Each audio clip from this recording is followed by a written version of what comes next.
Hello everyone, my name is Vipul Roy, and in this video I'm going to talk about what else you can do while pursuing your CFA program.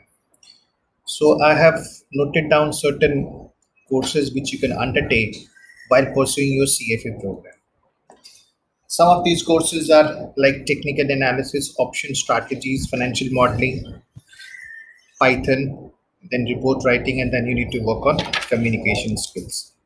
So let us discuss why actually these courses are needed for you to complement your CFA degree. When I'm talking about CFA, a major portion of CFA focuses on capital market. And in capital market, the focus is there on equities market. And when I'm talking about equity, basically there are two things. When we have to analyze which share to buy and which share to hold or sell, we do two kinds of analysis. The first one is a fundamental analysis, and the second one is technical analysis.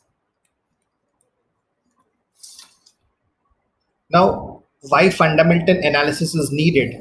Fundamental analysis is something which focuses on fundamentals of the firm. So, looking at the fundamentals of the firm and doing some valuation processes, you can find out whether this share is overvalued or undervalued.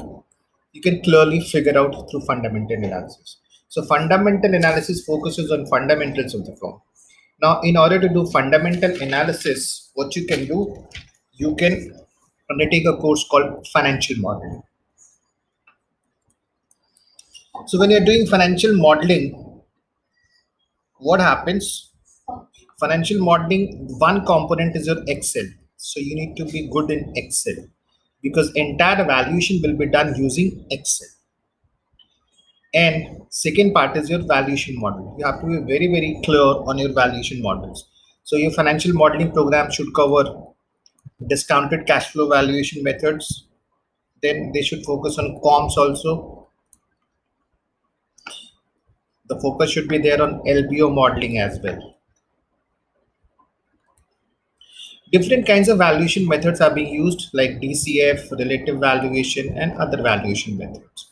So your financial modeling program should cover all the valuation models. When you are doing valuations for M&A transactions, you should be very familiar with comps. And when you are doing, valuation for a private equity firm, then LBO modeling is required. So your financial modeling program should cover Excel, all the valuation models which are being used in M&A transaction, and the model which is being used in private equity valuations. Then certain financial modeling program also covers option modeling. So basically, we do modeling for options also. So whenever you are taking a financial modeling program, just ensure that each of these items are covered. Now, moving on from fundamental to technical. So what happens in technical? Basically, using charts and graphs, we try and predict the direction of the markets. Technical analysis does not have to do anything with the fundamentals of the firm.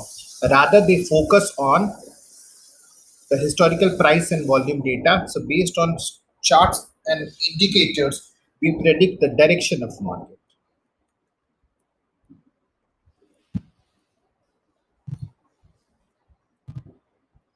Now, somebody who is not at all familiar with the equities market, I would suggest they should go for some basic programs of equities market, like basics of finance,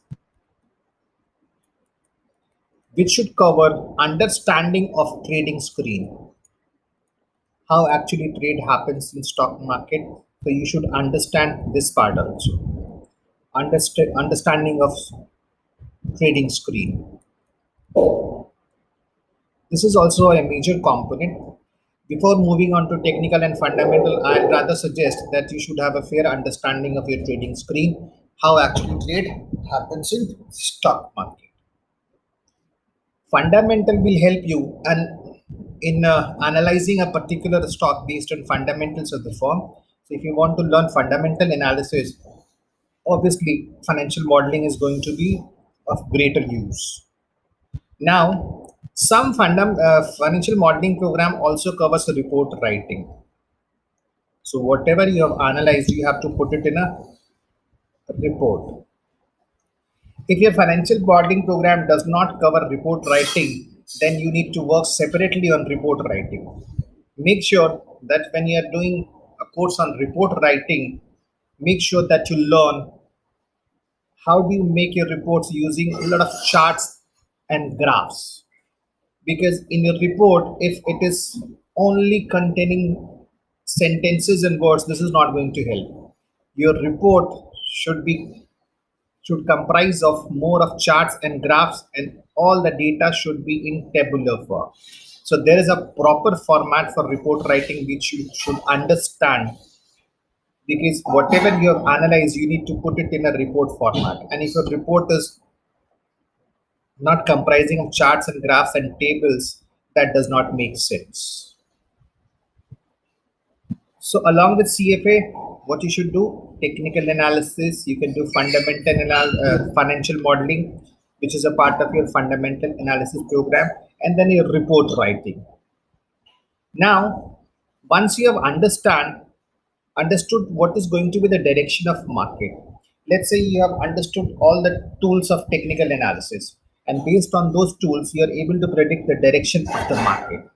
Once you're able to figure the direction of the market, then you need to take a trade in the market. So either you can trade in spot market, or you can trade in futures market, or you can trade in options.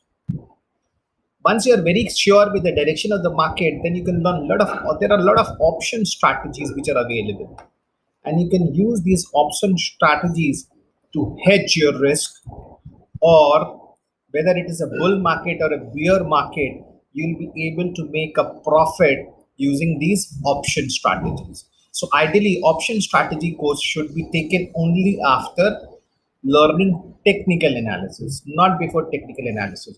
Before Because before making a strategy, you should understand the direction of the market. So option strategy should be ideally taken after you have gone through technical analysis. Now, what happens? You are very familiar with technical analysis, you know fundamental analysis, you know option strategies, and you want to do coding for all your strategies, right?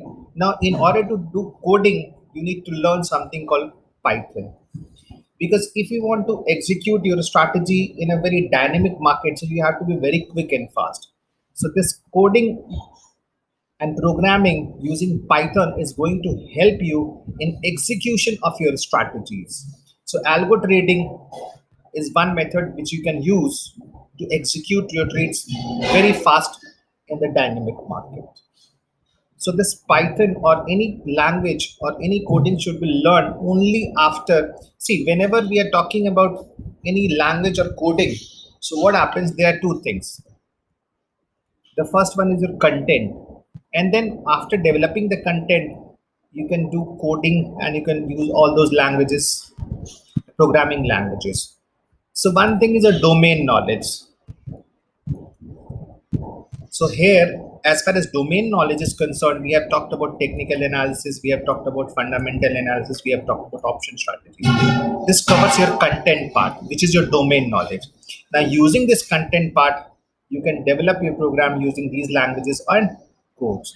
So ideally, Python should be learned at a later stage when you have the expertise in your domain knowledge.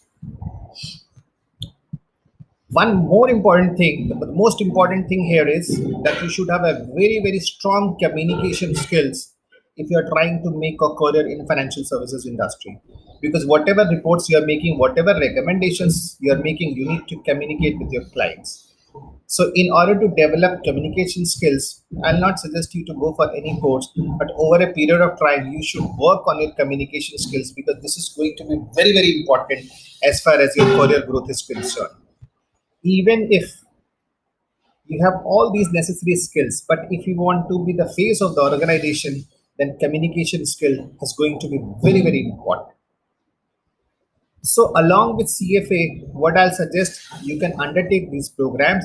This will help you in getting a good job and in your career growth.